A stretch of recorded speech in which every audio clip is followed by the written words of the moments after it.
Alléluia. Bien-aimés dans le Seigneur, je rends grâce à Dieu pour tout ce que Dieu est en train de faire jour après jour dans notre vie. Dis à celui qui est à côté de toi, nous sommes en marche pour l'excellence.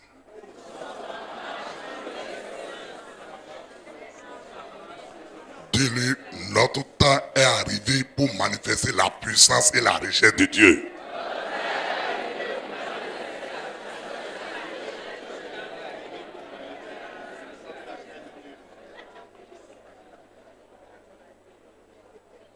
Dis-lui, mon frère ou bien ma soeur, le règne de Dieu sera visible dans ma vie et dans tout ce que je fais.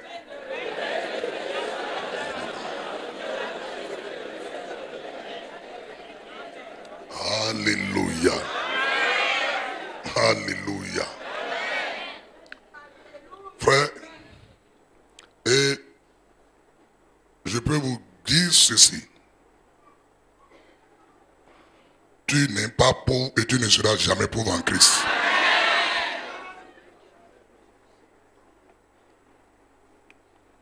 Tu n'es pas un impur et tu ne seras jamais un impur en Christ. Tu es un saint de Dieu. Tu n'es pas un étranger pour Dieu et tu ne le seras jamais passé en Christ. Tu es un fils. Alléluia. Bien-aimés dans le Seigneur, il faudrait que nous puissions apprendre à dire, à déclarer notre identité. Ce matin, la parole que Dieu nous envoie est très simple. Même les païens peuvent comprendre ce thème. Ce n'est pas une affaire de chrétienté, mais c'est une loi divine établie pour pouvoir amener l'espèce humaine à survivre, à se multiplier et à entrer dans l'abondance. De quoi s'agit-il? Nous voulons parler ce matin de la loi de semence et de récolter. La semence et la récolte. La semence et la récolte. Bien-aimé dans le Seigneur, comme je te l'ai dit, même le paysan dans le pays des incroyants, même le chef du village des athées, c'est que lorsqu'on plante, on récolte. Donc, ce n'est pas une affaire de chrétienté, mais c'est une affaire de vie. La loi de semer et récolter était une loi divine que Dieu a rendue naturelle sur la terre afin de pouvoir permettre à toute espèce, surtout aux espèces qui ont eu la semence, de pouvoir se perpétuer et de pouvoir se multiplier. Et bien aimé dans le Seigneur, quand nous lisons Genèse chapitre 1, Genèse chapitre 1, versets 29 à 30, Genèse chapitre 1, versets 29 à 30, nous lisons ceci.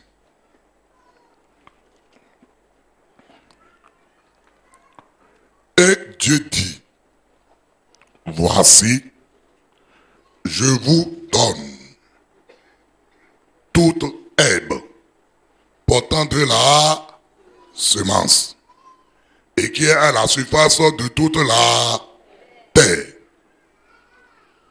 Et tout arbre ayant en lui du fruit d'arbre et portant quoi? De la semence. Ce sera votre nourriture. animal de la terre, et tout oiseau du ciel, et tout ce qui se met sur la terre, ayant en soi un souffle de vie, je donne toute herbe verte pour nourriture. Et cela fut ainsi. Alléluia. Alléluia. Suivez-moi bien. Dans ces deux versets, au commencement déjà, pendant que tout était encore dans l'ordre établi par Dieu lui-même, parce que là, le péché n'est pas encore survenu. Donc tout est encore dans l'ordre que Dieu a établi. Et Dieu, il montre que la nourriture de l'homme et de la femme, c'est-à-dire que de l'être humain, c'est tout herbe portant de la semence. C'est tout fruit portant de la semence.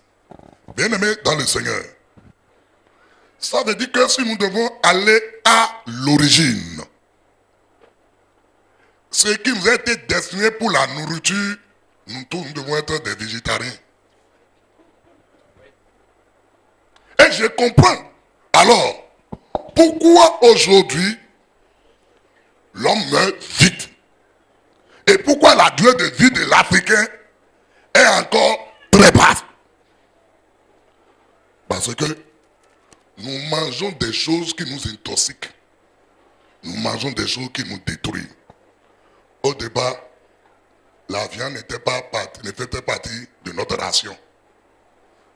Vous avez lu dans Genèse 1 là, Dieu nous a donné de manger les animaux. Je ne suis pas un défenseur des végétariens. Mais je suis un prédicateur de la parole. Et il a été démontré jusqu'à ce jour. Demandez à n'importe qui, à n'importe quel nutritionniste. Il va vous dire, les éléments qui permettent à l'homme de vivre se trouvent dans les plantes. Et mais la plupart des viandes que nous consommons, ça dérange notre organisme. Même le porc que vous aimez à Guira là-bas, là.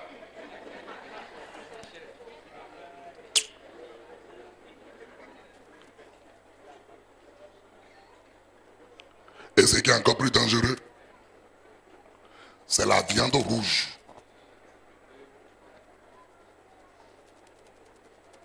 C'est dangereux pour l'organisme.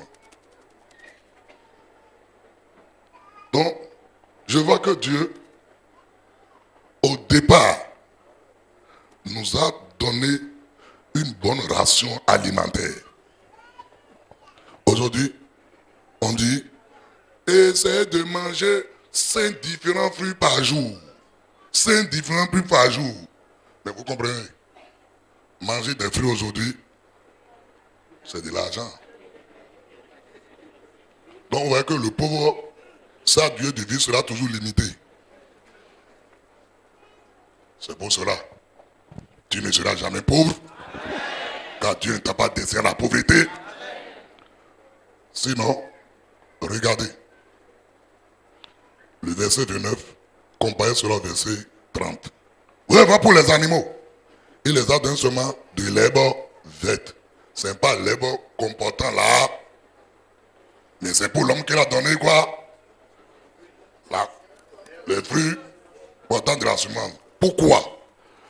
Parce que Dieu a fait l'homme à son image, à sa ressemblance. Ça signifie quoi? L'homme est appelé à fonctionner comme Dieu, à faire comme Dieu. Il est appelé aussi à être co-créateur avec Dieu. La seule différence, c'est que l'homme, lui, là, il ne peut pas créer à partir du néant. Mais Dieu se charge de lui donner la semence. Et il lui donne la responsabilité maintenant. Une fois qu'il a la semence, de pouvoir faire quoi? De s'aimer. Voilà pourquoi, dans tout ce que vous trouverez à manger, il y a toujours une partie que vous ne pouvez pas manger, qu'il faut semer. Tous ceux qui mangent, tous ceux qui tombent dans leur main, sans penser à la semence, ils ont des problèmes. Alléluia. Alléluia. Et bien aimé dans le Seigneur, regardez bien. La loi de semer et récolter, je vous ai déjà dit, le chef du quartier des dingues, ils comprennent ça là. Les chercheurs peuvent prendre la graine et dire, ils sont en train de chercher. Et ils cherchent. Il peut dire ça, c'est une espèce, regarde là, c'est monocotylédon. Ça, c'est dicotylédon. Le paysan, il ne connaît pas ça. Ce que lui sait, quand il y a la semence, il faut faire quoi? Il doit semer et faire quoi? Et récolter. Point.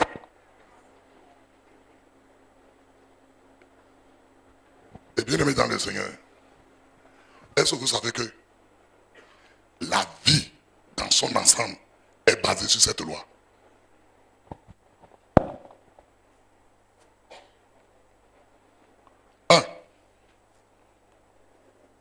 Pour perpétuer l'espèce humaine, il faut que l'homme puisse semer dans les entrailles de sa femme. Si la semence de l'homme n'entre pas dans les entrailles de la femme pour rencontrer là le sol qu'il faut, la terre qu'il faut, vous ne pouvez pas avoir, vous ne pouvez pas perpétuer votre progéniture, votre famille. Donc, pour que vous là, un autre de vous puisse sortir, Dieu a mis en vous des semences. Vous savez très souvent ce qui se passe. Il y a un péché que les hommes commettent. Et moi aussi, je suis passé par là. Dès l'instant que, comment on appelle, et un couple n'a pas d'enfant, la première personne qu'on ne commence pas à regarder, c'est la femme. Mais est-ce que vous savez, c'est l'homme qui dépose la semence?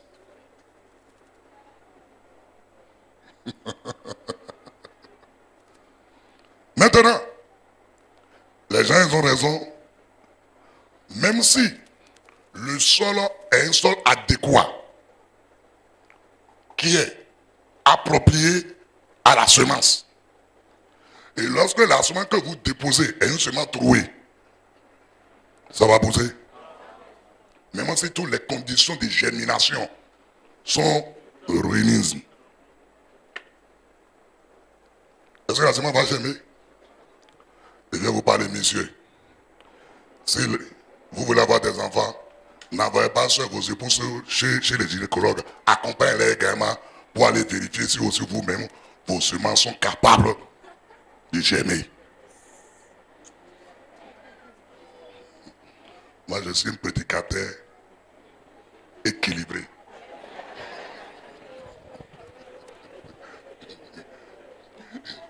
Les gens ont tellement spiritualisé des choses que les chrétiens sont confus. Oh, le message de Jésus était tellement simple. C'est pour ça qu'il prend les choses naturelles pour expliquer ça.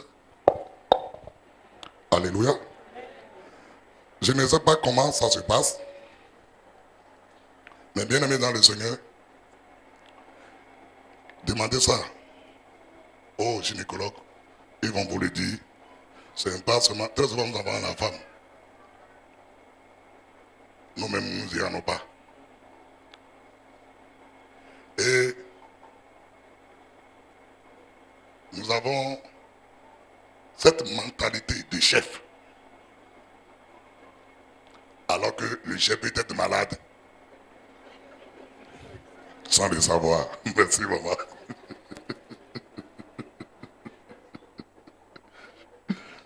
Alléluia. Bien-aimés dans le Seigneur. Vous-même, quand vous regardez, vous allez voir que Dieu, il a établi ces lois depuis même le commencement. Parce que l'homme est son compagnon fidèle, son associé. Dieu veut apporter l'abondance sur la terre. Mais s'il met l'abondance là, et qu'on l'utilise sans qu'il n'y a pas un moyen de multiplier cela, un jour ça va finir. Mais si votre papa vous laisse l'héritage, et que vous-même, vous ne faites rien, et vous êtes là seulement pour bouffer l'héritage, à un moment donné, on va finir. C'est comme ça que j'ai vu des toffés à Cotonou ici.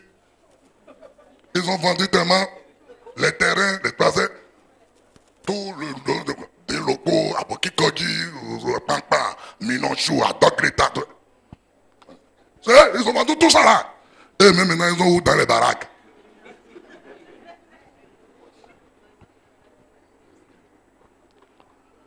C'est la terre seulement qui vend. Oh, la terre que tu as vendue aujourd'hui, demain tu ne peux plus la revendre. La loi de chemin et récolté est un principe général de la vie. Et quiconque veut vivre, s'il ignore cette loi, il aura des problèmes. Bien-aimés dans le Seigneur, regardons dans Genèse chapitre 8. De manière claire et tangible maintenant, Dieu va évoquer cette loi. Genèse 8. Prenons à partir du verset 20 pour aller au verset 22. Noé bâtit un autel à l'Éternel. Il prit de toutes les bêtes pures et de tous les animaux purs, et il offrit des holocaustes sur l'autel. L'Éternel sentit une odeur agréable. Et l'Éternel dit en son cœur: je ne maudirai plus la terre à cause de l'homme, parce que les pensées du cœur de l'homme sont mauvaises dès sa jeunesse. Et je ne frapperai plus tout ce qui est vivant comme je l'ai fait. Verset 22. Tant que la terre subsistera, les semailles et la moisson, le froid et la chaleur, l'été et l'hiver, le jour et la nuit ne cesseront point. Alléluia. Alléluia. Bien-aimés dans le Seigneur, dans ce passage, on a parlé d'un homme qu'on a appelé Noé. Si vous êtes des étudiants de la Bible et les pratiquants de la Bible, ce nom, Noé, doit arriver votre attention. Noé et sa famille sont les seuls êtres humains que Dieu a sauvés au temps de déluge. La terre était tellement si corrompue où l'homme ne distingue plus le mal du bien, malgré que le diable les a amenés à manger l'arbre de connaissance du bien et du mal. L'homme ne sait plus distinguer le mal du bien. Le mal est appelé bien et le bien est appelé mal. La justice est devenue anormale et l'injustice est devenue normale. Et Dieu dit, ça c'est quoi ça? Les choses ne sont plus à leur place. Comme l'a dit l'autre, tout est nyankansan.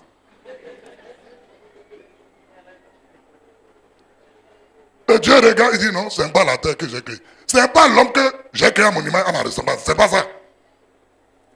Vous me faites disparaître toute cette espèce. Laisse-moi te dire ceci. Au sein de la corruption, au sein d'un peuple, ou bien d'une population, ou bien des êtres humains qui vivent sans Dieu et sans loi, qui vivent dans le péché, qui vivent dans l'injustice, qui vivent dans le désordre, toi seul, tu peux vivre conformément à la langue divine. Noé, malgré tout était incassé en son temps, était droit, juste et adorait son Dieu. Je ne voulais pas vivre au temps de Noé. Ben, au temps de Noé, il n'a pas un modèle. Il n'y a pas de modèle. Et vous savez, c'est facile pour l'homme de faire ce que les autres sont en train de faire. Tout ton environnement fait la même chose. Et tu es le seul qui dit non. Voilà le droit chemin. Voilà la droiture, la justice, la vérité, la sainteté. C'est dans ça que je vais vivre.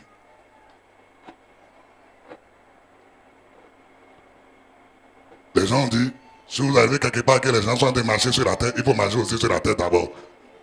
C'est vous qui savez comment il faut marcher sur la terre, je ne sais pas. Moi, je marche toujours droit debout sur mes pieds.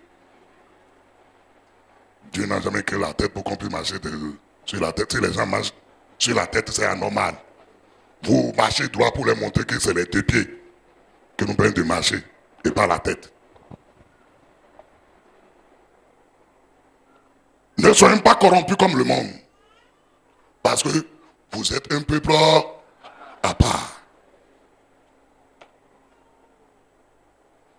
Au temps de Noé, les gens prenaient des femmes.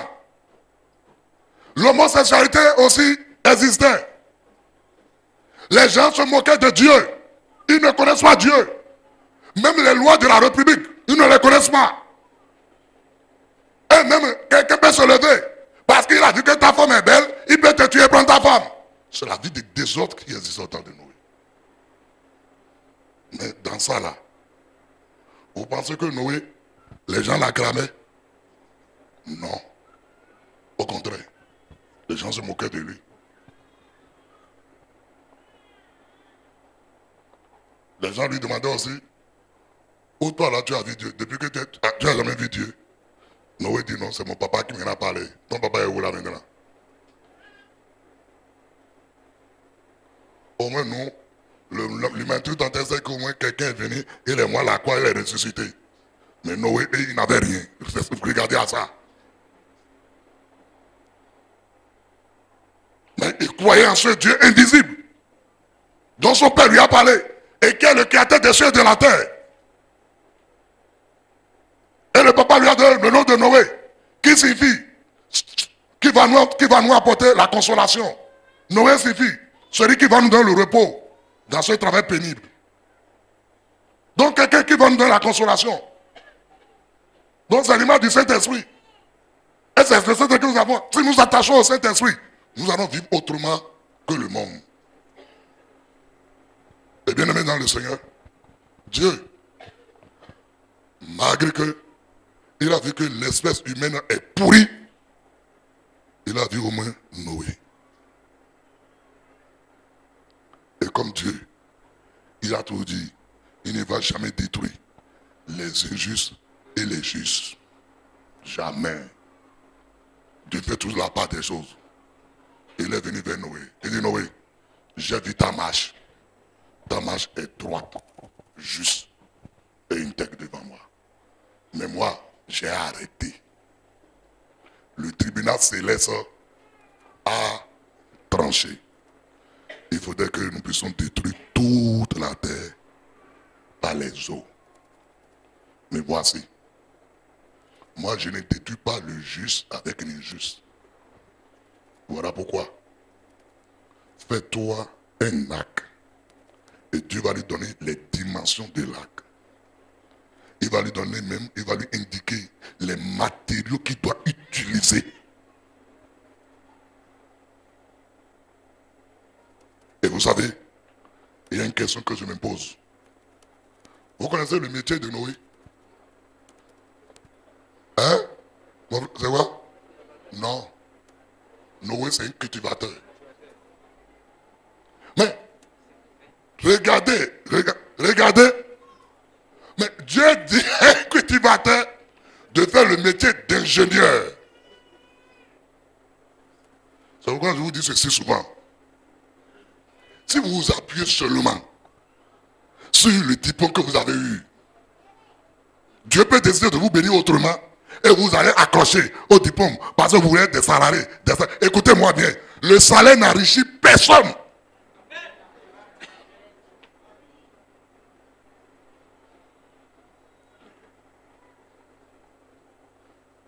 Le fonctionnaire qui est enrichi, il faut aller le voir, c'est quelqu'un qui détourne ou bien qui corrompt les gens.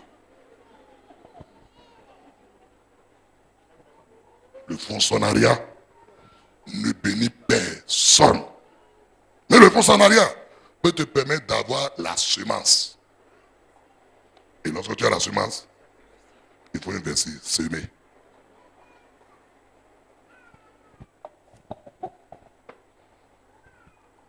Bien-aimés dans le Seigneur, écoutez, Dieu a dit à Noé de faire là un cultivateur et il lui donne des mesures. Et il lui donne le nom du bois qu'il doit utiliser. Combien d'étages doit composer. Et quelles sont les différentes sortes de compartiments que le bateau doit avoir.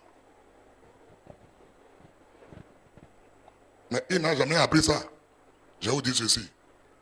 C'est pour ça que j'aime trop la parole de Dieu.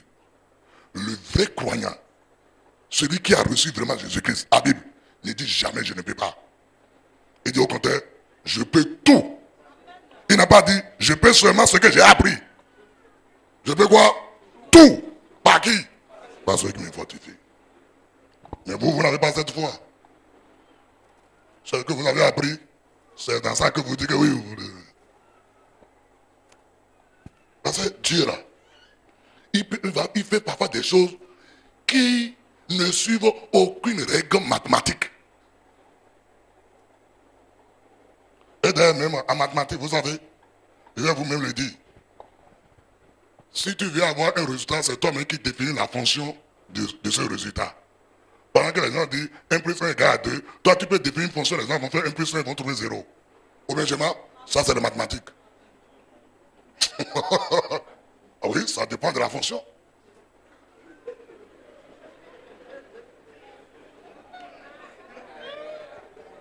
Et également, du domaine de l'ensemble dans lequel tu travailles aussi. La mathématique est dans la Bible aussi. Et je vais vous le montrer ça ce matin encore. Attendez.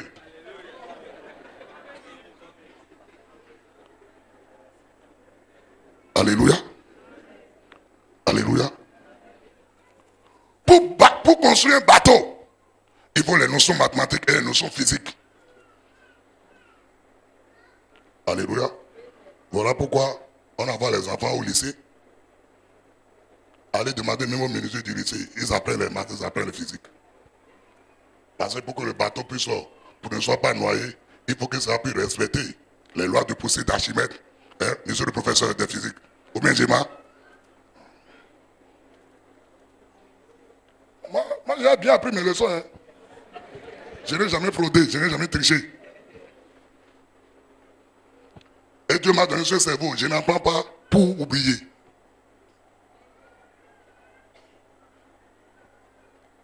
Non. Et c'est Dieu lui-même qui est le grand mathématicien. Voilà pourquoi il a donné les mesures.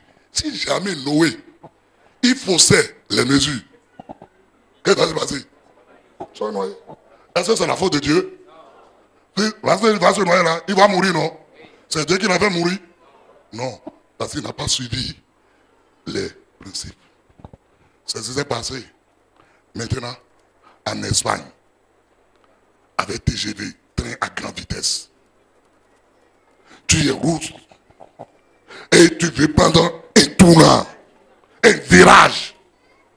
Les professeurs en physique nous ont dit, quand vous prenez un virage, il y a ce qu'on appelle la force. Force d'inertie. Il y a la force. Également, centrifuge et centripète. Donc tout cela, il faut regarder cela.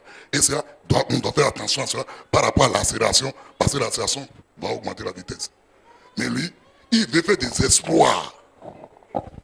Et il prend un tournant à 190 km à l'heure. Aucun rail au monde, quelles que soient les mesures de sécurité, on apprend, ne peut pas. Il va garder cela. Le résultat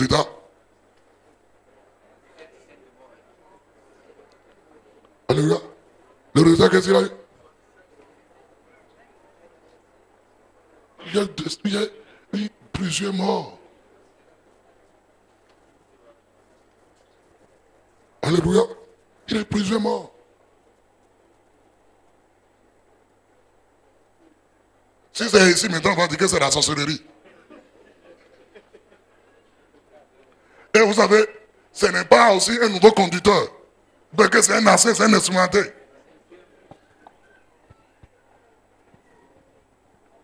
Bien-aimés dans le Seigneur, venons à notre sujet. Donc Noé, Dieu lui a donné cela. Noé n'a pas dit, mais Dieu, où est le charpentier? Où est l'ingénieur qui va construire cela pour moi? Dieu dit, c'est toi-même qui vas construire. Noé a obéi. Et quand Noé a obéi, il a fait l'âge. Et lorsqu'il a fait l'âge, vous comprenez, il a été sauvé. Lorsque ce temps est passé et que les eaux, comment on appelle, ont tari, et l'arc a accosté, quand Noé est sorti du lac, c'est là ma préoccupation. La Bible dit quand Noé est sorti du lac, la première chose, il n'a pas embrassé sa femme pour dire, ah, nous sommes arrivés. Il n'a pas embrassé ses enfants. Il n'a pas dit, donnez-moi à manger. La première chose, il va faire quoi? Il va bâtir un hôtel. À qui? À Dieu.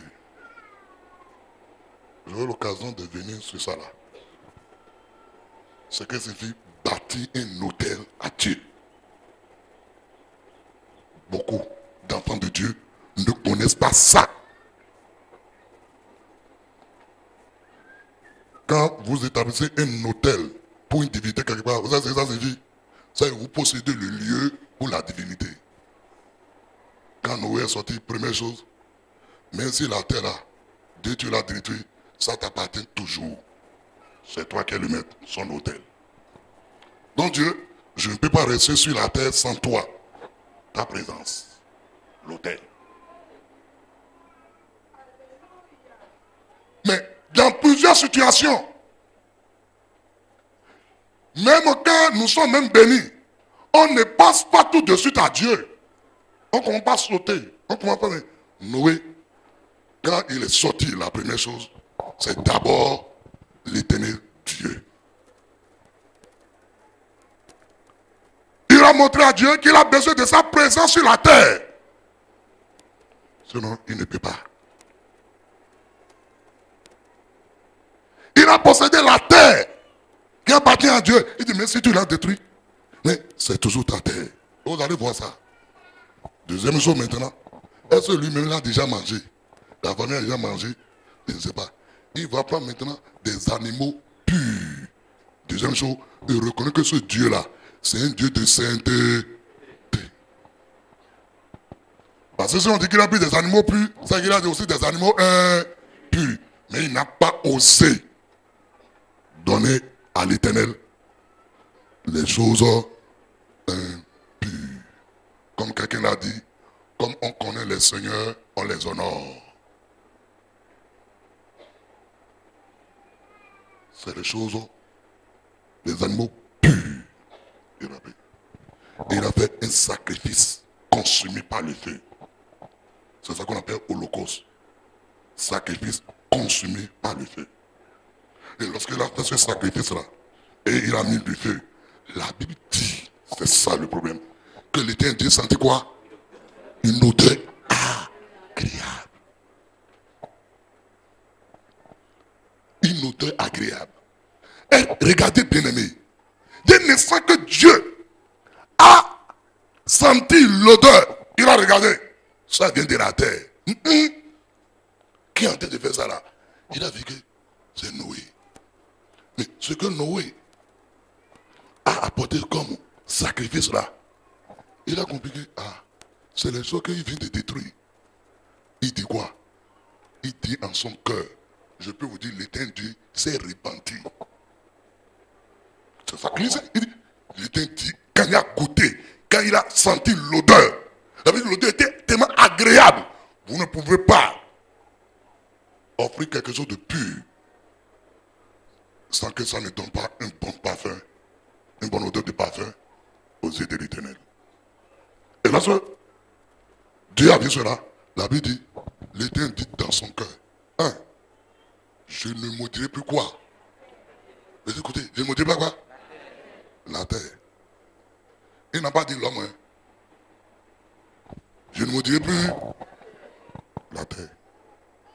Ça veut dire quoi?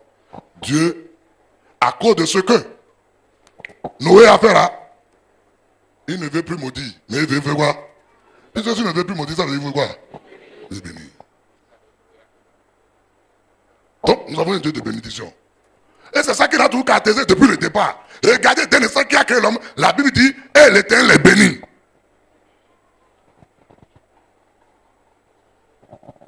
Bien-aimé dans le Seigneur, deuxième chose, Dieu dit,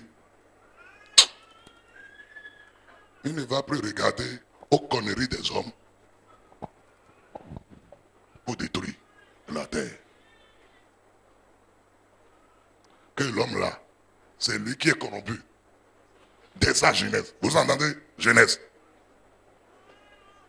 Voilà pourquoi vous êtes exposés à toutes sortes de vices. Mais la jeunesse qui est en Christ n'a plus ce problème-là aujourd'hui, parce que c'est le péché qui a amené cela. Jésus, lui, il a déjà enlevé le péché. Voilà pourquoi nous, la jeunesse en Christ, n'a pas ce problème-là aujourd'hui. C'est pour cela. Dieu, il dit, il ne veut plus détruire la terre. Ça veut dire que Dieu renonce à la destruction de la terre. Ça veut dire que quoi? Il veut donner alors la vie. Troisième chose maintenant. La Bible dit, et c'est ça le verset 22. Il dit non, oui. Parce que tu as fait ça là. Donc, de la terre, on peut m'apporter aussi de l'offrande. Et ce sera une offrande agréable. Donc, tout n'est pas pourri. Donc, il y a encore de bonnes choses. Il dit, écoute-le maintenant. Tant que la terre subsistera. C'est le français, hein? Ça veut dire quoi? Tant que la terre serait toujours en place. Est-ce que la terre est toujours en place? Il dit, dès que le jour et la nuit sont toujours là, l'hiver et l'été sont toujours là. Personne parmi nous ici n'a jeûné et prié pour que l'hiver puisse arriver, puisque l'été puisse arriver. Personne ne jeûne pour que le jour puisse arriver et que la nuit puisse tomber. Personne. Ça, c'est ce qu'on appelle des lois naturelles. Donc, les principes que Dieu a établis pour faire fonctionner ces choses. Vos prières ne peuvent pas changer ça. Vos magies, la sorcellerie, ni même Satan, ni même les démons, ils ne peuvent pas toucher à ça. Et c'est la même chose. Semer et récolter. C'est ça qu'on appelle semaille. Quand vous regardez dans la Bible amplifiée, la Bible amplifiée dit, comme le sol, comme le jour et la nuit ne pourront jamais cesser de fonctionner, ni l'été et l'hiver ne peuvent jamais disparaître, c'est comme ça que la loi de semer et de récolter ne sera jamais anéantie. C'est le français qui me cause de problème là. Dieu dit c'est une loi, c'est un principe. Tout comme vous voyez le jour, la nuit, c'est la même chose. Quiconque peut semer, il va récolter. Ça, il n'y a rien à faire. Voilà pourquoi je vous dis, le plus même malheureux, le plus athée du monde, il sait que lorsque on s'aime,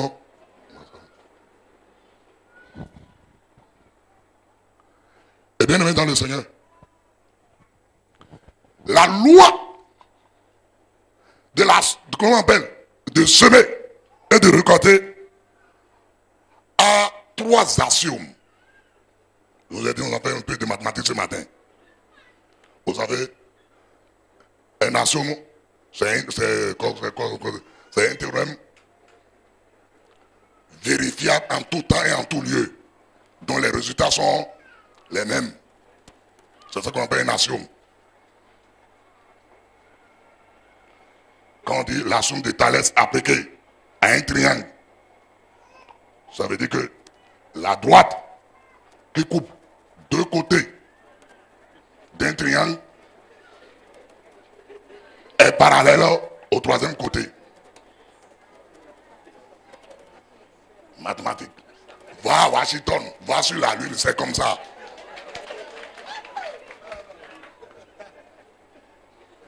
Alléluia. Et c'est ça qui nous a permis d'avoir la responsabilité de ce théorème. Lorsqu'on applique ça à un triangle isocèle. Et de la droite qui passe par le milieu d'un côté et qui est parallèle à un second côté passe forcément par le milieu du troisième côté. Alléluia.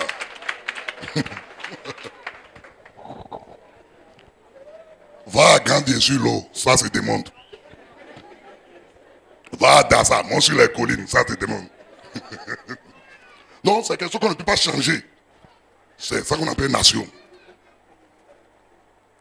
Et la loi de semer est récoltée a aussi ses actions. Première action.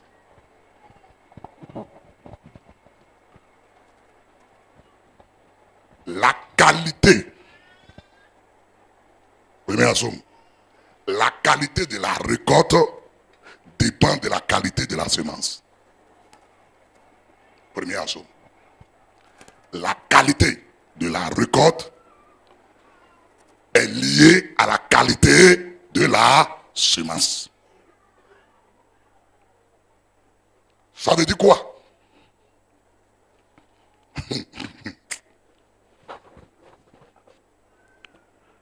Une bonne semence va donner quoi? Une bonne récolte.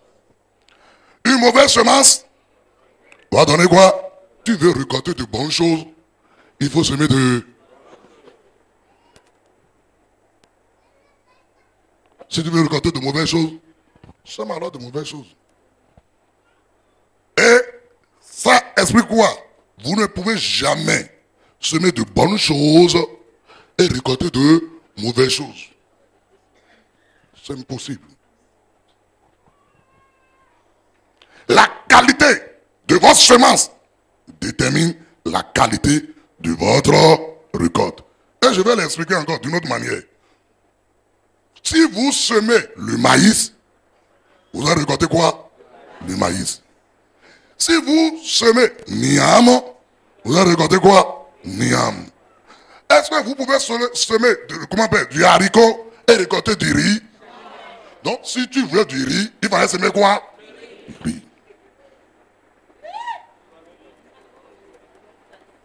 Donc, la qualité de la récolte est liée à la qualité de la semence. Ça veut dire quoi? Allons-y pas à pas. Tu veux que les gens t'aiment. Donc, il faut que tu sèmes d'abord quoi? L'amour. Si tu sèmes l'amour, tu vas récolter quoi? L'amour. Mais si tu sèmes la haine, tu vas récolter quoi? La haine.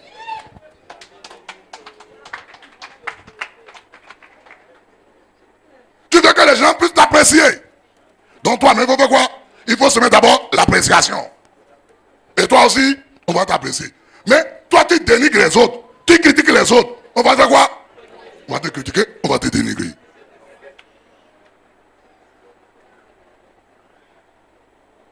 Et ça, c'est la part de Dieu qui le dit. Et le paysan sait que lorsqu'il a besoin du mil, il faut qu'il sème du mil. C'est les chrétiens qui sont des bandits, des escrocs, des magiciens, qui veulent, comment on appelle, de l'argent, et ils disent qu'ils vont semer du sable. Sème du sable, tu vas récolter du sable. Et la Bible dit, 2 Corinthiens 9, 6. Comment on appelle? Galates d'abord, Galates 6. C'est Galates 6 qui nous dit ça. Galates 6, verset 7. Galates 6, verset 7. Ne vous y trompez pas. Ah! My God. Ne vous y trompez pas. On a marqué quoi là? 2 points. Je veux que vous ouvrez ça, Galates 6. Galates 6, verset 7. Ouvrez ça. Nous allons voir quelque chose. Parce que parfois, quand le Saint-Esprit vous saisit, il vous révèle les choses, c'est différent. Il dit, verset 7 là, regardez ce qu'il dit. Ne vous y trompez pas. On a marqué 2 points. Et on a écrit maintenant, on ne se moque pas de Dieu. Point. Arrêtez-nous là d'abord. C'est que ce qu'on veut vous dire là, ne laissez personne vous tromper sur ça. Si vous laissez quelqu'un vous tromper sur ça là, ça veut dire que vous-même là, vous êtes des moqueurs. Parce que c'est Dieu qui l'a dit. Si quelqu'un va vous dire autre chose, ça c'est le contraire de ce que Dieu a dit. Il dit, ne vous y trompez pas. On ne se moque pas de Dieu. C'est que ce que Dieu dit, c'est ça qu'il fait. Et qu'est-ce qu'il a dit en matière de la semence? Il dit, ce qu'un homme aura semé, ce qu'un homme aura semé, il le récoltera. Monsieur, tu veux que ta femme t'aime, sois le premier à aimer ta femme. Patron, tu veux que les gens puissent t'apprécier, sois toi aussi, apprécie aussi tes ouvriers. C'est contraire peut-être à ce que vous avez appris dans votre déontologie professionnelle. Mais moi, je vous enseigne le principe de la vie qui va vous amener dans une croissance exponentielle.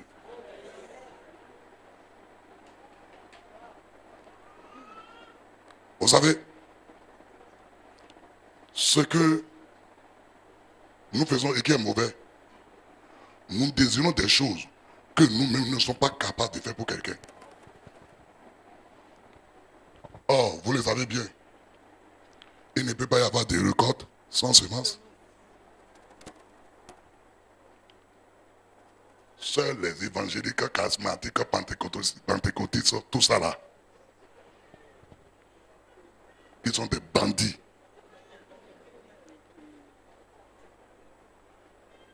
Ils viennent aller récolter là où ils n'ont pas semé.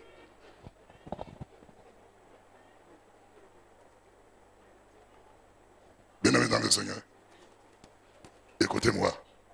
Jésus, c'est Jésus lui-même qui l'a dit. Et dans ma Bible, c'est le seul verset. Et on a écrit en haut, on a donné un titre à ça. Ils ont dit la règle d'or de la vie. Et vous savez ce que le verset dit? Tout ce que vous voulez que l'on vous fasse, fasse-le d'abord aux autres.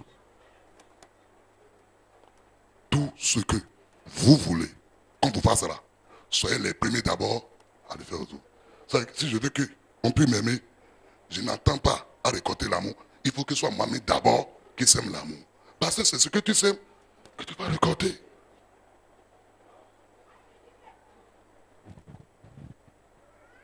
Mais nous, on veut seulement qu'on nous donne, on nous donne, on nous donne, on nous donne.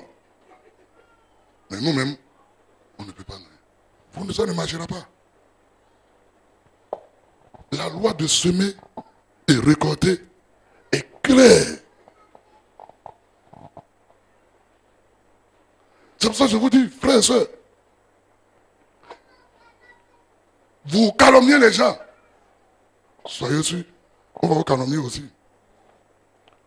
Vous maudissez les gens, on va vous maudire aussi. Vous bénissez, on va vous bénir. Vous pardonnez, on va vous pardonner aussi. Vous apportez le secours, d'autres vont vous secourir vous aussi. Vous condamnez, on va vous condamner aussi. Vous rejetez, on va vous rejeter aussi.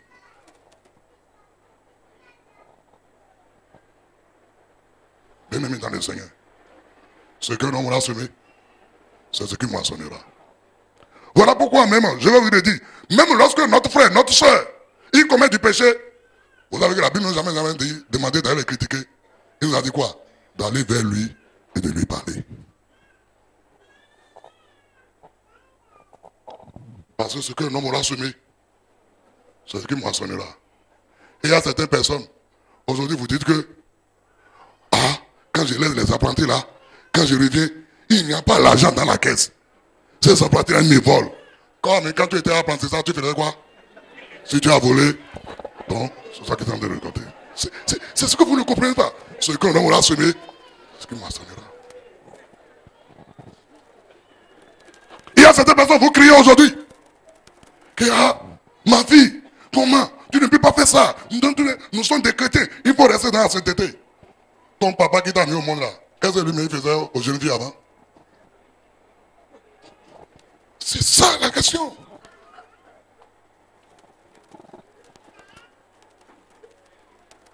C'est ça la question.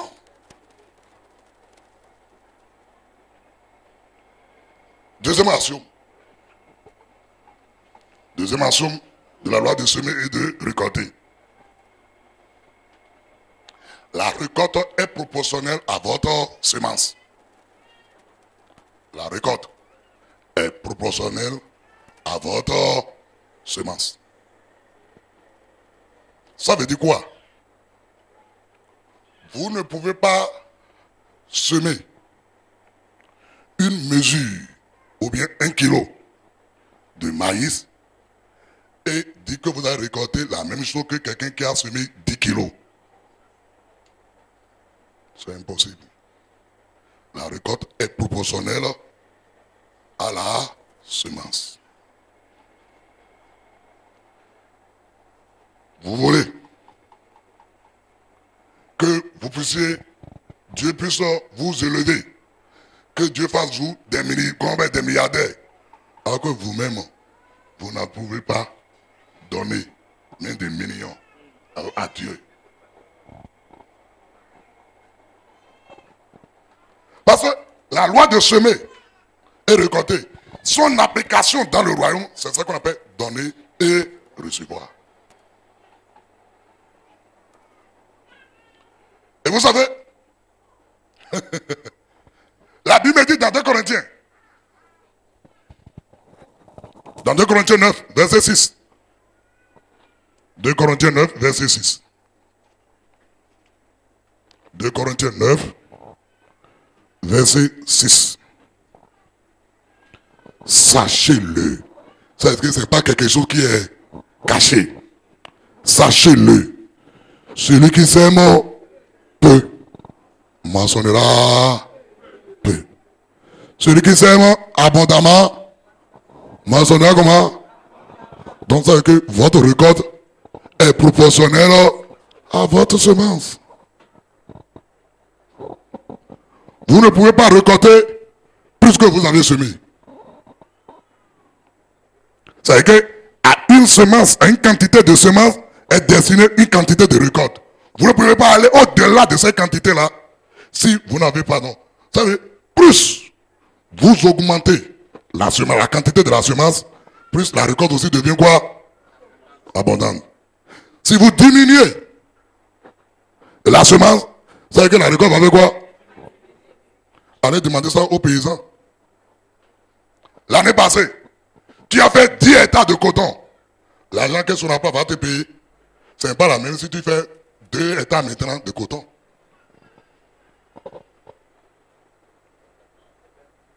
Et vous savez, c'est ça ce que nous faisons. Il y a des gens, ils ont commencé à bien semer dans la maison de Dieu. Aujourd'hui, ils ont diminué les semences. Regardez dans votre vie.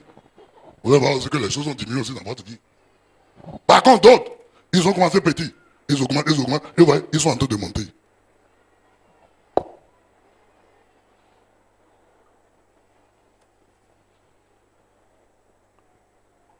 Bien-aimés dans le Seigneur.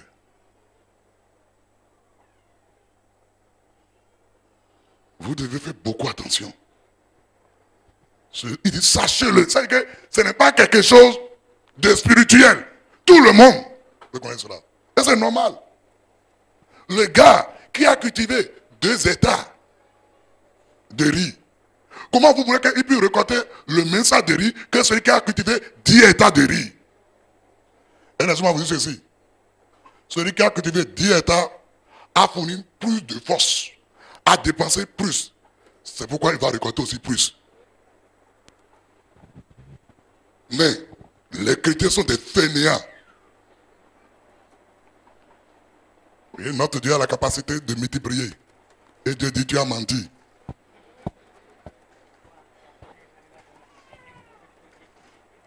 Si la récolte doit être abondante, ça dépendra de ta semence, de la quantité de ta semence.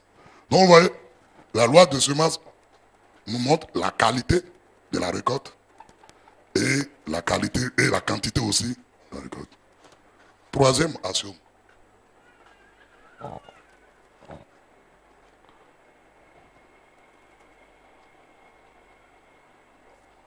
On récolte toujours plus qu'on a semé. Ça veut dire quoi? La récolte dépasse toujours la semence. C'est le troisième axiome ça. La récolte dépasse toujours la semence. Vous mettez 2 grains de maïs dans le sous-sol. Ça va germer, ça va croître et ça va vous donner au moins 4 à 5 épis. Parce que chaque grain va faire sortir au moins 2 à 3 épis. Quand vous avez, comment on appelle, vous prenez ces épis là et vous enlevez les graines, vous pouvez compter des centaines de grains de maïs. Or, vous n'avez que mis que 2 dans le sous-sol. Donc ça veut dire quoi? On récolte plus qu'on a semé. Ça veut dire quoi alors? Si tu sèmes du bien, tu vas récolter beaucoup de... Mais si tu sèmes le mal, voilà pourquoi. Vous allez insulter une seule personne. Il y aura plusieurs personnes qui vont vous insulter. Vous avez menti sur le compte de quelqu'un. Il y aura plusieurs personnes qui vont mentir sur votre compte. Vous avez aidé quelqu'un. Vous allez trouver des gens sur vos chemins qui vont vous aider. Vous avez pardonné à quelqu'un. Vous allez voir, plusieurs personnes vont vous pardonner. On récolte tout ce qu'on a toujours semé.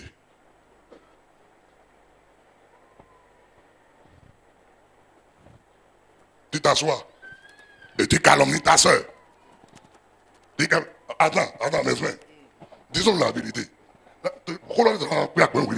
Disons la vérité. C'est-à-dire que, bon, la soeur est tombée enceinte. Toi et moi, quelle capacité nous avons? Nous devons la question. Devant ça, on va faire quoi? Hein? Si nous sommes réellement des frères et sœurs en Christ, qu'est-ce que nous devons faire? Nous devons s'approcher d'elle. On va l'aider parce que c'est ça, il est déjà une honte pour lui. Parce que le péché ronge tout le monde.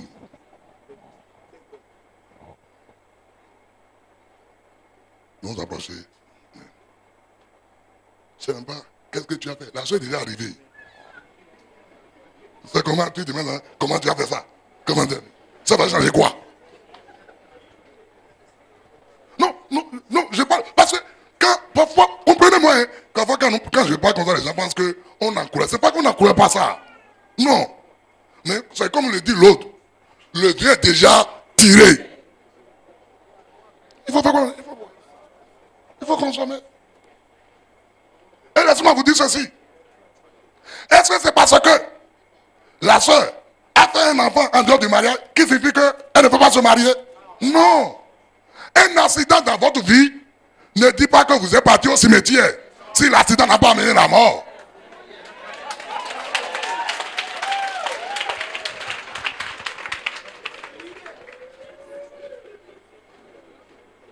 Vous avez vu l'accident? Et on a dit, ah, c'est gratuit. C'est à cause de ça qu'on va vous amener au cimetière, vous enterrer pour dire, pour que vous ayez fait un accident. On vous enterre. Si c'est comme ça là, on a déjà enterré beaucoup parmi vous. Vous qui avez fait un accident avec tout ça là, on a déjà vous enterré tous. Dans la marche de tout homme, dans le naturel, il peut y avoir des moments d'accident. Et je vais vous dire ceci, beaucoup de foyers souffrent parce que le mari ne pardonne pas, la femme aussi ne pardonne pas. On est à couteau tiré.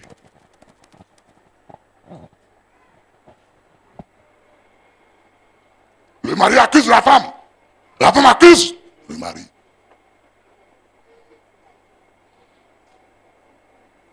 Et je vais vous dire ceci.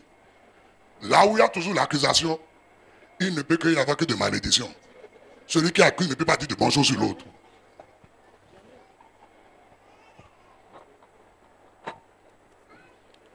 Alléluia. Dans la masse naturelle, si les gens font accident et ils restent encore en vie, pourquoi dans le hospital les gens font accident et vous voulez les enterrer? Au nom de quoi? Au nom de ce que vous là vous êtes saint. Je vous dis ceci, en dehors de Christ, personne parmi vous ici. Il n'y en a pas. Dans le monde, personne. Il n'y en a pas qui est saint.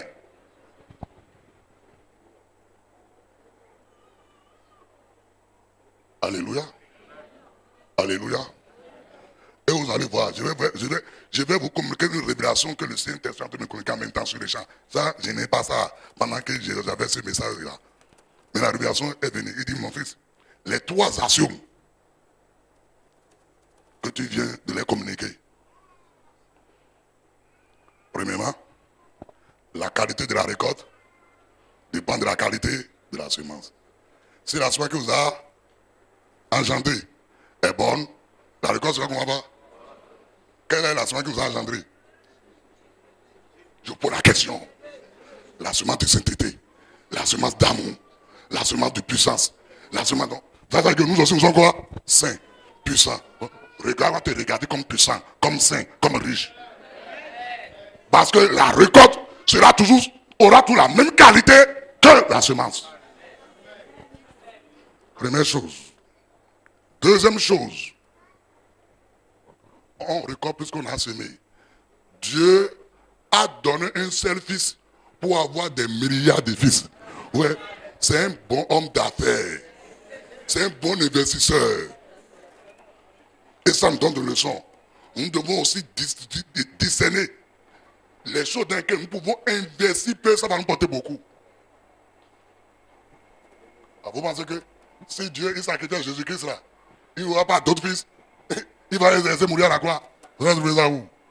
Il sait, il calcule bien. Il a bien calculé. Je donne et je reçois. Je donne et je reçois. Je sème et je récolte. Je sème et je récolte. Oui. Il a donné un seul fils. Et il y a aujourd'hui des multitudes de fils.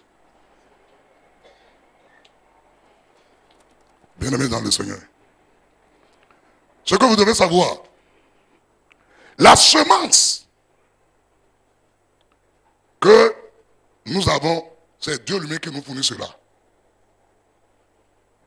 Dis-moi, quand tu naissais dans ce monde, tu sortais des entrailles de ta maman, dis-moi quel argent tu as amené pour venir. Quel diplôme tu as eu pour venir. Tu es venu comment sur la terre? Nu, vide. Donc faisons alors attention. Tout ce que nous avons aujourd'hui, c'est sur la terre que nous les avons acquéris. Et un jour aussi, nous allons les quitter tranquillement. Et c'est pour ça que je vais vous dire ceci. Dépouillons-nous de l'orgueil. Personne sur la terre n'est propriétaire de quoi que ce soit. Donc la vérité, personne n'est propriétaire. Tu dis c'est ma voiture, c'est ma maison, c'est ma femme. Ouais. Si tu mets là, quelqu'un te va prendre ta femme. Si elle est belle.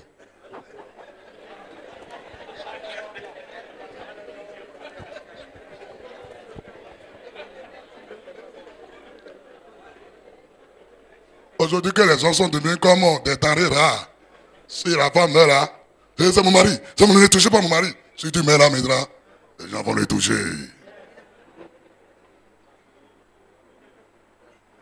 Ah, c'est ma maison. On ne peut pas. J'ai vu des gens qui ont bâti la maison.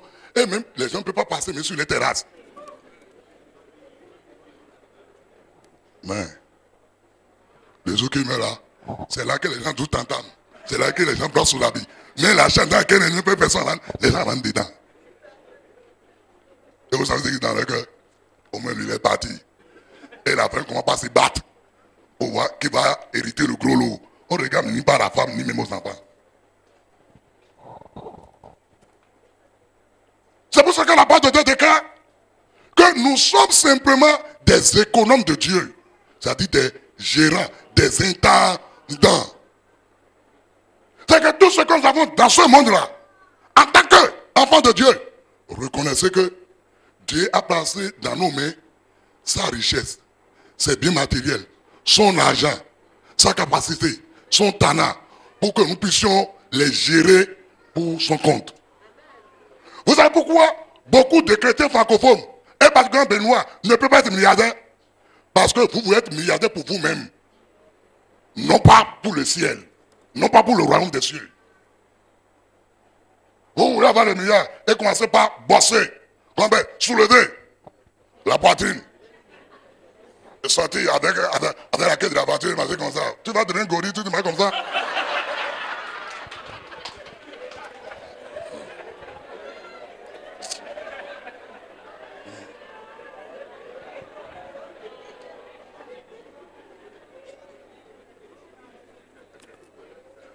Alléluia.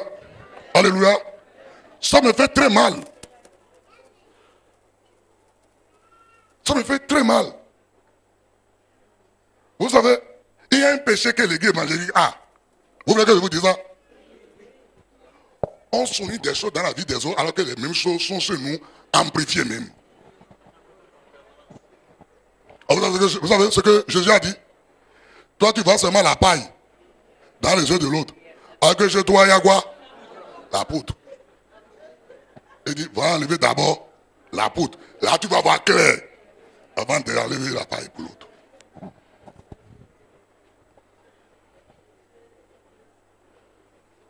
Je connais des gens. Ils disent, ah, prophète Azako. Maintenant, vraiment, on dirait qu'il est en train de devenir grand-papa. C'est normal, c'est une bénédiction d'être grand-papa. Hein. Ah, voir les générations des générations, c'est une bénédiction. Alléluia. Il dit que maintenant, il tolère tout. Au même moment, je vois chez vous, c'est que Dieu vous enseigne. Mais les enfants que toi-même tu as mis au monde, ils te créent des problèmes. Et pourtant, tu trouves encore la bouche pour juger les autres.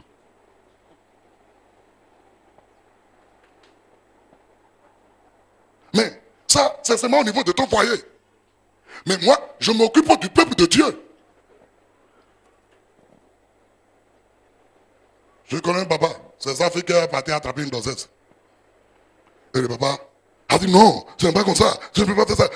Il a crié. Quand le monsieur, quand c'était la femme, a envoyé un peu d'argent pour dire donne ça à ton papa que, en attendant que je vienne pour moi.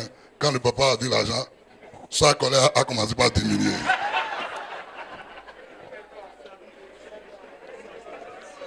Il n'a jamais chassé la fille de la maison. Au contraire, la fille a fait un enfant, la fille encore habite. Mais maintenant, on ne fait que maintenant que moi là, je chasse les gens de l'église. Vous savez quelque chose? L'église ne m'appartient pas. Non, l'église ne m'appartient pas. Moi, je suis, on nous appelle serviteur de qui? De Dieu. Donc, je suis au service de Dieu. Moi, je suis seulement un gardien de son troupeau. Et c'est pour ça qu'il ne me demande pas à moi de trier. Il dit en son temps. C'est lui qui va faire le tri.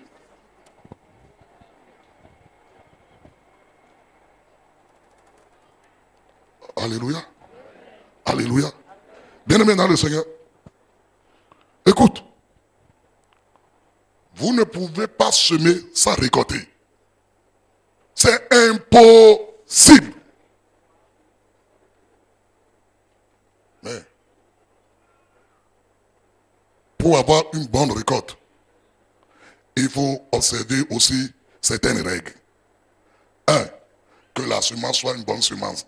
Que ce ne soit pas une semence trouée. Deux, que le sol soit le sol adéquat, destiné à cette culture. Ne dis pas que tu iras semer des niam là où on sème le riz, dans le bas-fond.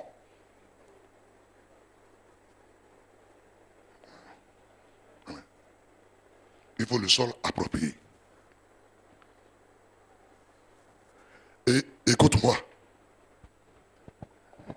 Dans la vie, il y a plusieurs sortes de sols. Et dans le spirituel, il y en a aussi plusieurs. Et Jésus en a parlé, on n'a pas le temps. Dans Matthieu chapitre 12, il y a le nom des chemins. Il y a le sol rocailleux, ou bien le sol pierreux. Et troisièmement, il y a le sol épineux. Et quatrièmement, il y a la bonne terre. Ce qui fait sortir la récolte, c'est la bonne terre. Ça veut dire quoi? La semence aussi, on ne sème pas n'importe où. Il faut se semer sur le sol approprié. Et dis-moi, quel est le sol approprié plus que le royaume des cieux? Non, je la question. Ouais. Dis-moi, quel est le sol approprié plus que le royaume des cieux? Il n'y en a pas. Même ce que moi je fais là, je suis en train de semer la semence dans votre vie. Mais il y a des cœurs épineux, il y a des cœurs rocailleux, il y a des cœurs. Il y a même le nom des chemins. Vous connaissez le nom des chemins? Ils dorment. Ils ne savent pas ce qu'on est en train de dire. C'est à la fin quand on va bien. Ils attendent à la fin que prier ils prient pour la semaine. Ils entendent ça seulement. Oui. Quand ils vont sortir, qu'est-ce que vous avez écouté? Non, le gars a bien parlé aujourd'hui. C'est ça qu'on t'a demandé. On t'a demandé de me qualifier. On t'a demandé qu'est-ce que tu as écouté? Tu dis que le gars a bien parlé aujourd'hui. Ça, c'est le nom d'un chemin. Ceux qui tombent pendant le message, c'est le nom d'un chemin. Et le diable est content. Les démons sont contents. Ils arrachent ça rapidement. Puisque tu n'as rien écouté. Donc, on ne peut pas espérer récolter quelque chose chez toi. Deuxième chose encore. Ceux-là, ils ont écouté, ah, c'est bon, c'est bon. Mais dès que les épreuves vont commencer maintenant, c'est ça. Tu fais quoi? Il y a certaines personnes. Vous semez de l'argent dans l'œuvre de Dieu. Et lorsque vous semez de l'argent, c'est après ça là que des moments de décision ont commencé. Au lieu de rester tranquille et de continuer à arroser votre semence, parce que la semence aussi doit être arrosée. Soit vous-même vous le faites, ou bien c'est le ciel qui envoie la pluie. Pour le jardinage, c'est le jardin lui-même qui arrose tous les jours sa semence. Et laissez-moi vous dire ceci. Entre le moment de la semence, le moment où vous semez, et le moment où vous récoltez, il y a un temps qui les sépare. Il y a un intervalle de temps entre la semence et la récolte. Et je vais vous le dire. Ça là, tout le monde le sait, le paysan le sait. L'intervalle qui sépare la semence et la récolte n'est pas la même pour toutes sortes de cultures. Ce n'est pas la même pour toutes sortes de cultures. Il y a des semences que vous semez. 2 mois et demi, 3 mois, vous avez récolté, tel que le maïs. Donc vous semez le maïs. Ouais. Mais quand vous semez le manioc, il faut au moins 6 mois. Au moins 6 mois. Et il y a 1 an. Si vous semez l'igname aussi. Donc, imaginez quelqu'un qui a semé le manioc et 3 mois après, il dit toi tu n'as que des feuilles, où est la récolte? Et il arrive là, il enlève, où est la récolte? Il dit, ah, tu n'as pas. Est-ce qu'il y aura la récolte prochainement? C'est ça aussi le problème. Et le temps qui sépare la semence et la récolte, c'est un temps où le diable déjà vous attaquez. Parce qu'il sait que là maintenant, le principe pour rentrer dans l'abondance, vous êtes en train de l'observer. Il ne peut rien comme ça parce qu'il sait que c'est une loi établie par Dieu que personne ne peut changer. Donc le diable ne peut pas changer. Mais qu'est-ce qu'il va faire? Il va t'amener toi-même à aller déterrer ta semence. Et vous déterrez votre semence par votre bouche.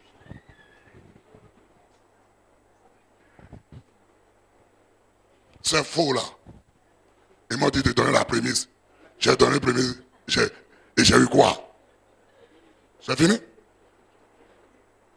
Ils m'ont dit de donner Isaac. Parce que si je suis prêt à donner Isaac, je vais trouver le bélier. Je n'ai pas trouvé même canard avant de trouver que je devais te bénir.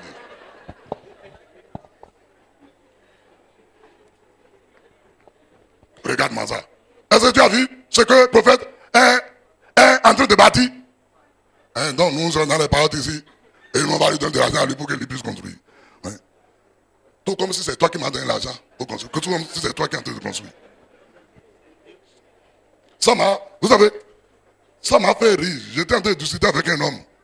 Et il dit qu'il discutait avec comment on appelle, une personne très importante et qui a aussi, comment on appelle, et cette personne n'est pas chrétienne, mais il se moquait tellement des chrétiens. Et il a commencé à insulter les pasteurs.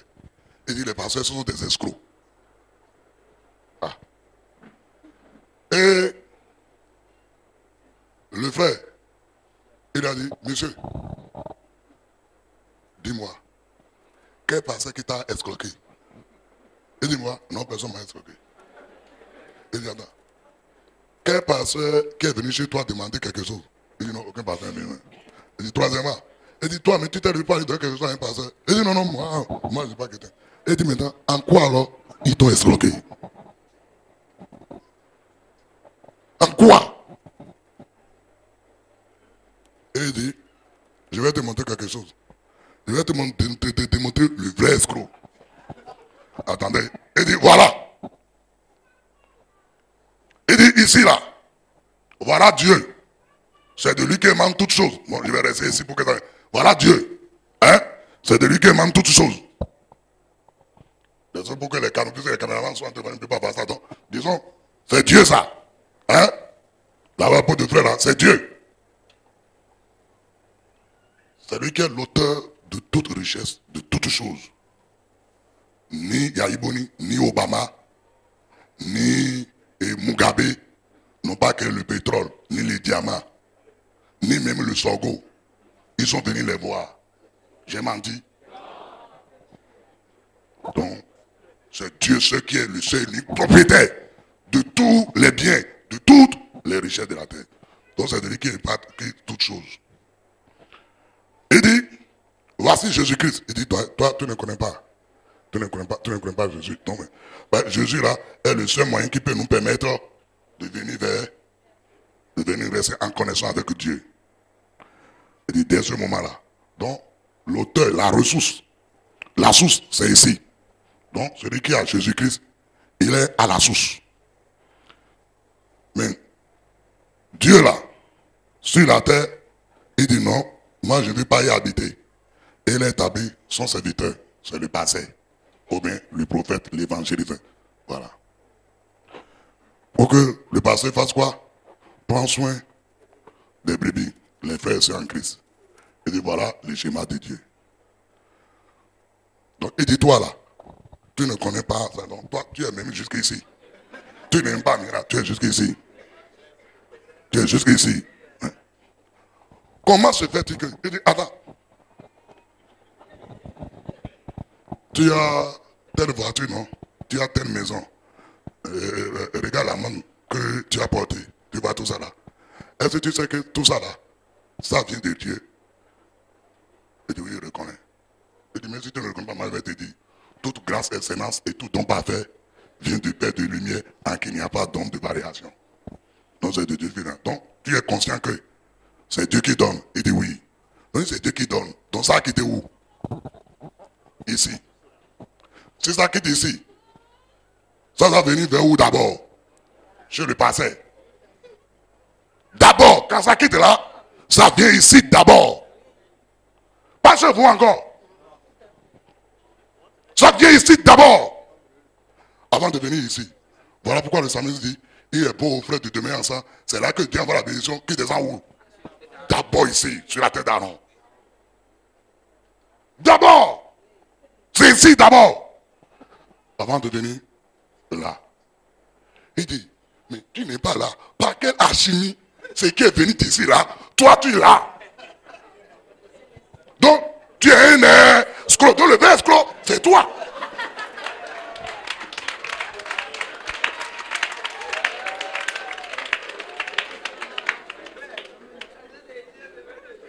Parce que c'est ceux qui sont même ici là qui ont droit à ça.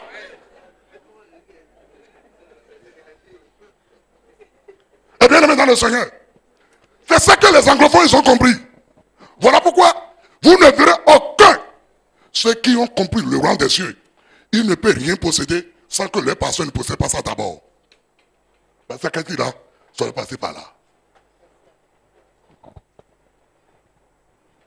Est-ce que vous les francophones, vous faites ça? Vous faites ça?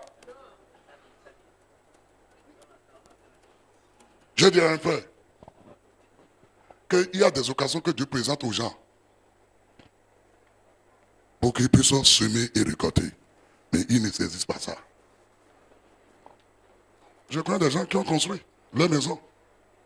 On va déjà construire ma maison d'abord avant de construire votre maison. En fait, c'était ça.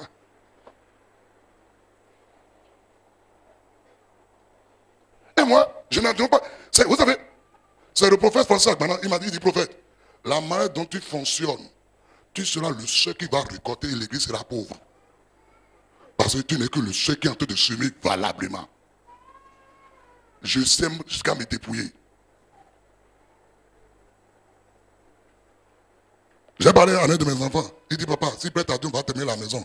J'ai dit, au moins toi, tu es dans ta maison, non? Il dit, oui. Mais maman, ce n'est pas toi qui dois être d'abord dans la maison, c'est moi qui dois être dans la maison.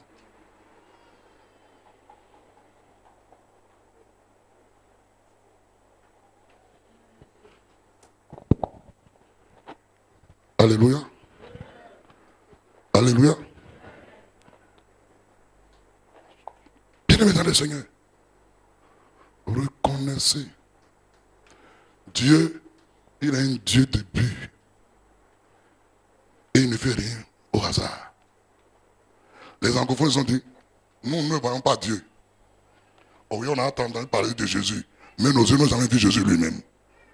Mais les ceux qu'on peut regarder aujourd'hui, Man of God. Et ils ont dit, si lui là, il fait n'importe quoi, ça ne les intéresse pas. Ce n'est pas leur problème. Ça, son problème ici, le problème de celui-ci, ça dépend de ce qu'il est établi ici, c'est lui qui va s'en occuper. C'est pas nous. Parce que il n'est pas notre serviteur. Il est le serviteur de celui-ci. Et il rend le service vers celui-ci. Donc, c'est Dieu qui rend service vers vous au travers.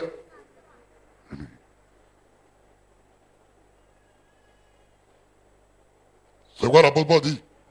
Si nous avons semé en vous des richesses intarissables, incorruptibles, qu'est-ce que ça coûte? Si nous récoltons un peu les richesses périssables que vous avez. Parce que vous avez là, vous allez laisser ça ici. Bien-aimés dans le Seigneur, faisons beaucoup attention. Et j'ai pris que vous ne ratez pas les opportunités. Parce qu'il y a des opportunités qui ne se présentent pas deux fois. Une seule fois seulement, et Dieu regarde. La loi de semer et de récolter. C'est ça que la Bible appelle donner et recevoir. Et Dieu lui-même, il fonctionne comme ça. Dieu a tant aimé le monde qu'il a donné.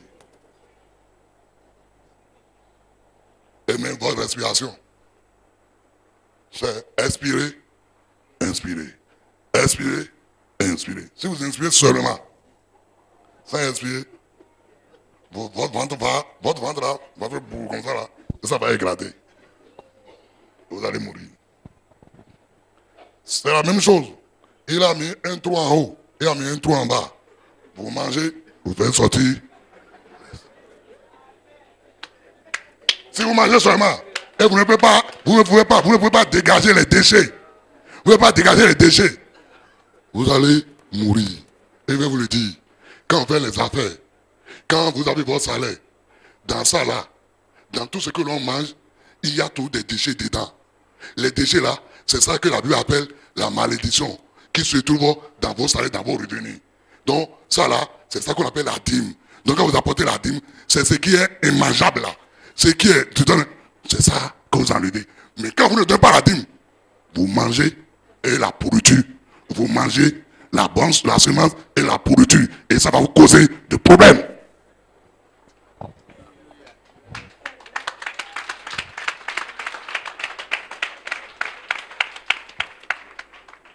Celui qui mange, il mange.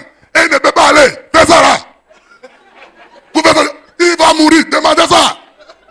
Quand des gens, je connais les gens ici, lorsqu'il ne peut pas aller à la scène pendant 2 ou 3 jours, il ne peut donner la nourriture. La nourriture que ces personnes aiment, présentez-les ça, il ne peut même pas toucher.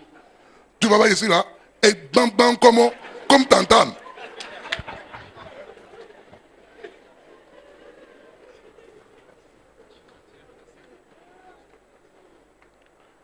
Dieu a mis tout dans le monde pour nous enseigner ces principes. Vous mangez la dîme. Vous mangez la dîme. Vous êtes en train de manger la malédiction. Vous êtes en train de manger le poisson qui va détruire votre vie. Et vous savez, le problème que vous ne savez pas, la dîme même là, ça ne vous appartient pas. Vous allez vous dire quelque chose. Ne répétez plus jamais que je donne ma dîme. On ne donne pas la dîme. La dîme n'est pas un don. On remet la dîme. Parce que la dîme, c'est la part de Dieu dans ce qu'il t'a donné. Donc c'est sa chose. C'est pourquoi Lévitique 27, verset 30, il dit, toute dîme de la terre appartient à l'Éternel. C'est une chose consacrée. Donc la dîme là, quand vous la portez là, vous ne la portez même pas au prophète. Vous la portez à qui? À Dieu. Et vous comprenez? La dîme de quoi? Lui appartient, non?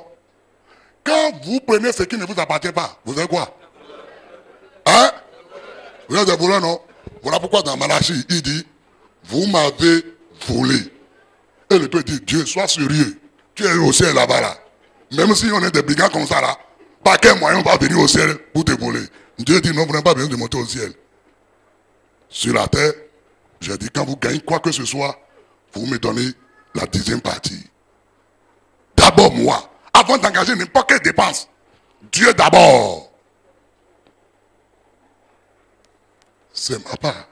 Et ça là, c'est la malédiction que j'enlève de tes affaires. Et lorsqu'il a ça là, le ciel, c'est qu'il doit combattre pour tes affaires. Mais quand vous ne faites pas ça là, vous avez pris pour vous. Vous avez pris aussi ma part. Quand vous êtes associé en affaires, et vous prenez votre part, et vous prenez la part de votre associé, vous êtes quoi? Même on doit vous enfermer. Au tribunal, on vous enferme. C'est du vol. C'est de l'escroquerie. Et beaucoup de chrétiens sont des bandits, des escrocs. Mais c'est dangereux, hein? Vous là, vous volez Dieu. Vous êtes terrible, hein? Parce que c'est, comment on appelle, un pasteur anglophone. J'étais en train de discuter avec lui. Il m'a dit ceci, dit prophète. J'étais dans la voiture pour aller au nord. Et on a été braqué en cours de chemin. Ça, c'est fréquent au Nigeria. C'est pas la nuit, même en plein jour. Et quand les gens sont rentrés dans le bus, moi, j'étais dans la touche. Quand ils m'ont dit, ah, Fada, nous respect, hein. Pas ça. Et ils ont dit, qui sont ceux qui sont chrétiens? Chrétiens évangéliques, ici, dans ce bus. Il n'y en a que 3 personnes. Et il dit, ceux qui sont assis auprès du pasteur, allez, dégagez. Il dit, vous les 3 là, prenez vos sacs, tout et tout là, et venez s'asseoir auprès du pasteur. Ils ont dévalisé tout le monde. Et avant de partir, ils ont dit, pasteur, on n'a rien touché à ce qui est à Dieu. Ni toi, ni ses enfants, on ne va toucher.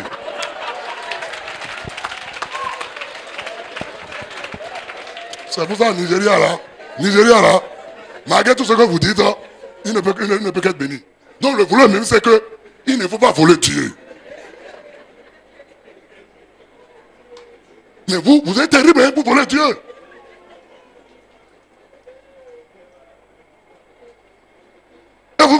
Et vous savez, la connaissance, comment on appelle, la conséquence de cela, c'est pour ça que vous êtes frappés de malédiction. C'est pour ça que nous voyons les méchants, les sorciers, les mystiques détruire vos affaires. Mais on ne peut pas réagir parce que vous nous avez volé. Or, le voleur, quand il vole, la Bible dit qu'on l'attrape, il va payer. Non seulement on ne va pas ce qu'il a volé, mais il va encore, tout ce qu'on a trouvé chez lui, on va prendre chez lui. Voilà pourquoi. Ce n'est pas seulement les affaires. Vous pouvez continuer toujours à prospérer dans les affaires, mais vos enfants sont régulièrement à l'hôpital, ou bien vous-même, Vous travaillez, mais l'argent ne peut pas rester dans vos mains. C'est les familles qui viennent passer, c'est les gens qui viennent passer. Voilà. Et vous allez voir qu'à un moment donné, vous travaillez uniquement pour les autres. Vous-même, vous ne pouvez pas en jouir.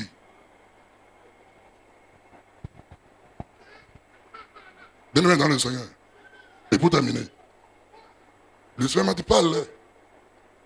Parlez. Vous savez, quand vous touchez à quelque chose qui est sacré, ça veut dire que le ciel vous abandonne.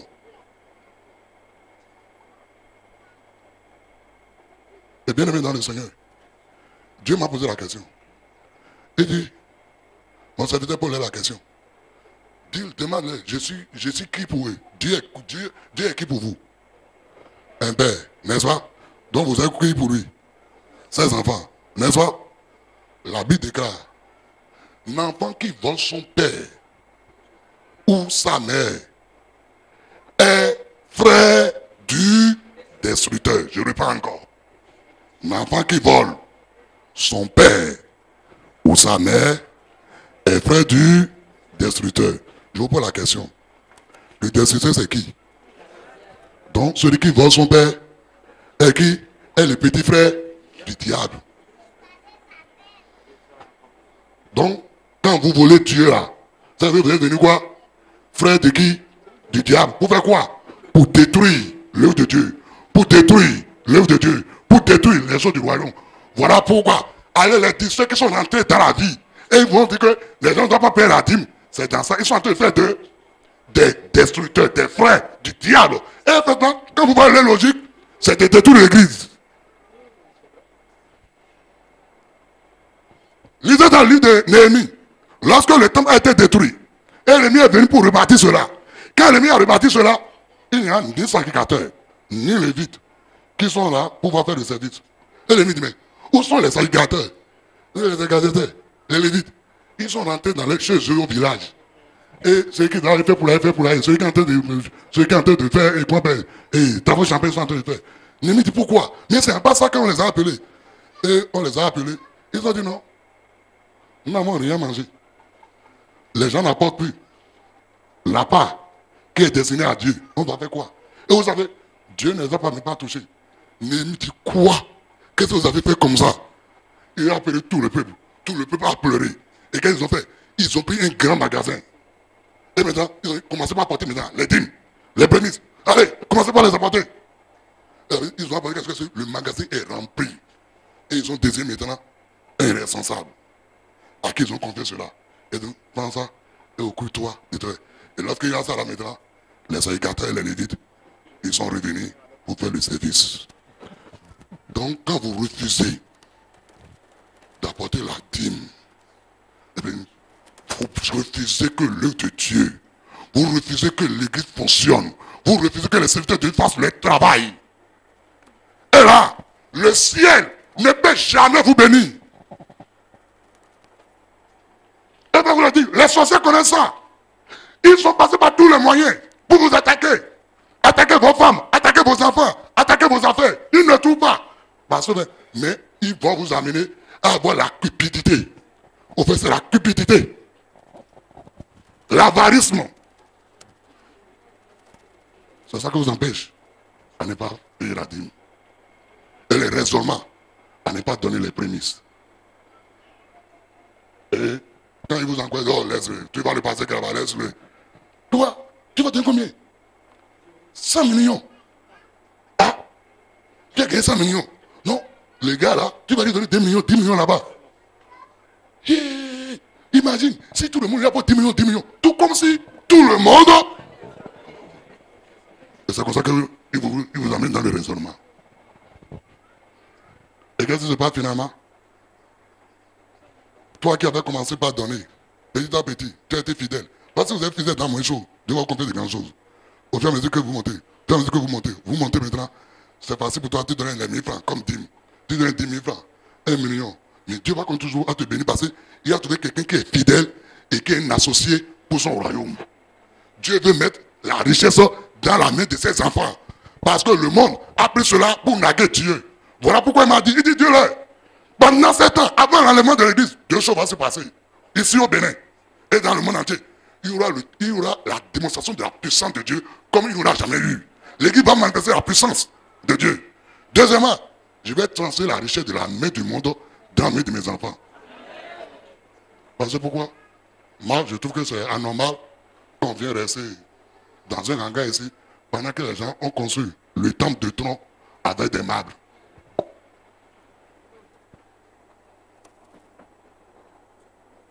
Il dit, dis-le ça. Tu es fidèle. Non, non. Au fur et à mesure que Dieu monte aussi avec lui. Mais Dieu arrive maintenant où tu as gagné 100 millions. Il dit, hé, 10 millions. C'est fini. C'est fini. Et pour terminer, quand vous faites une semence, n'allez pas déterrer chaque fois la semence pour voir si ça a commencé par pousser. Ou bien ça a commencé. Deuxièmement, arrosez correctement la semence. Comment vous arrosez la semence? Par la louange, par la prière de proclamation. Ce n'est pas les prières de lamentation. Pas la prière de proclamation. Parce qu'il n'y a aucun paysan qui sème sans espérer la récolte. Donc sachez que tout ce que vous faites pour Dieu, attendez-vous à récolter. Attendez-vous à ça. On va voir ça prochainement. Le temps aussi de la semence. Mais je vais vous dire ceci. Le temps de la semence n'est pas le temps que l'homme veut tous. Quand on dit le temps convenable là, le temps convenable chez Dieu n'est pas pour nous notre temps convenable. Nous voulons d'abord avoir, avant de semer. Dieu lui dit, le peu que tu as là, sème. Et je vais vous le dire, c'est dans les moments critiques, les moments les plus durs, que Dieu te réclame la semence. C'est la vérité que je vous dis. C'est dans ce moment de la crise économique, où les gens ne peuvent pas manger. C'est là qu'il te demande, il dit à toi de semer. Là où il y a la sécheresse, et personne ne peut semer, c'est là qu'il te dit à toi, sème. Il y a deux choses. Soit tu vas regarder à la crise et désobéir à Dieu, ou bien tu vas regarder à Dieu, qu'il est fidèle à sa parole, et tu vas mettre ta foi en ce que Dieu a dit, et tu vas agir. Quelle que soit la décision que tu vas prendre les deux, ça va générer des conséquences. Si tu prends position pour la parole avec foi, et tu agis comme Dieu l'a dit, même ça c'est parfois Dieu va vous demander des choses, et ça va vous faire pleurer. C'est comme un pasteur qui dit, moi je suis parti acheter mon costume un vendredi, et c'est que dimanche, c'est ça qu'il fait porter. Mais il y a un frère qui vient me faire le passage. Et le frère est venu le samedi. Quand le frère est venu le samedi, je suis rentré pour lui, pour faire sortir, j'ai dit non, il n'y a pas quelque chose à repasser, parce que ça là, c'est tellement bien, il n'y a pas de problème. Donc, et quand il est sorti au salon, Dieu lui dit, donne le costume à ses frères là. Donne le costume. Il dit, il est rentré dans la chambre, il a regardé le costume. Il est ressorti, il a dit au frère, qu'est-ce que toi tu es venu chercher ici maintenant? Toi là même là, tu es venu chercher quoi ici? Il dit non mais papa, moi je suis venu pour faire le passage. Il dit non. Dieu lui dit, remets-lui le costume. Je n'étais pas de lui demander qu'est-ce qu'il est venu chercher. Remets-lui le costume. Et je suis rentré. J'ai pris cela. Il dit les lames ont coulé. J'ai dit, oh, tiens. C'est ça que tu viens chercher, non? Tiens, vas-y. Il y a des choses que Dieu va vous demander où c'est avec des larmes, avec tristesse. C'est ça que le psalmiste a dit. Celui qui porte la semence avec des pleurs, avec des larmes, récoltera avec l'allégresse et la joie. Il dit effectivement, vous avez déjà passé. Il dit, le frère, quand il est rentré, il dit, Dieu, dans la semaine, un de ses enfants en Chine a parlé, a amené son CD là-bas, et qu'il a donné ça à un monsieur. Le monsieur a regardé. Le monsieur dit qu'il il était déjà en cours de chemin pour aller à l'aéroport. Quand la soeur a traversé le cœur, mais le pasteur dont tu as aimé les messages là, tu vas rentrer à Cotonou sans rien lui apporter. Il s'est arrêté, oui. Pour aller payer maintenant 3 costumes. Ce n'est pas que la personne est même mort, elles sont fidèles. Et il a demandé au monsieur, quand est-ce que tu as entendu la voix? Quand est-ce que ça s'est passé? Exactement le samedi où il est en train de libérer le cosmos. Je fais une prière pour vous. Que le Saint-Esprit vous aide à ne pas rater les opportunités de votre richesse, les opportunités de votre prospérité. S'il avait endurci son cœur un peu, c'est fini. C'est comme ça que beaucoup parmi vous ont manqué à des opportunités. Et Ecclésia va nous dire, celui qui regarde au vent ne s'aime pas. Donc si vous avez regardé à la situation, aux circonstances, vous n'avez pas obéi à la loi. Et si vous n'obéissez pas à la loi, vous n'avez pas le résultat. C'est dans tous les domaines. Il faut travailler dur. Donne-toi, sème de l'énergie dans ton travail. Et tu vas récolter.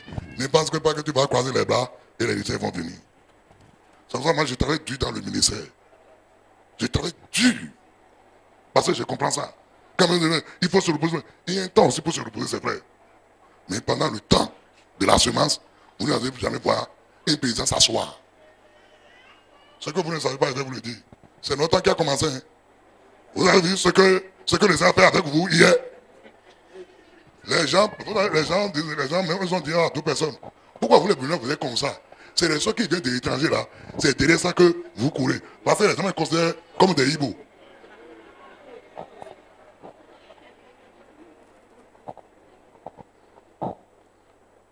Bien-aimés dans le Seigneur, sème l'amour, sème la joie, sème la paix, sème la réconciliation, sème l'argent.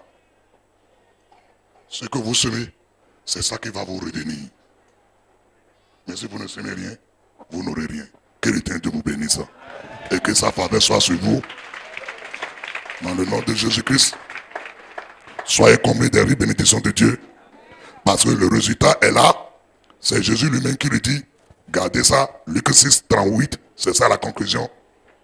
Luc 6, 38, je vous donne la conclusion de cela. Luc 6, 38, c'est la conclusion. Luc 6, 38. Donnez, et il vous sera donné. On versera dans votre sein une bonne mesure, serrée, secouée et qui déborde.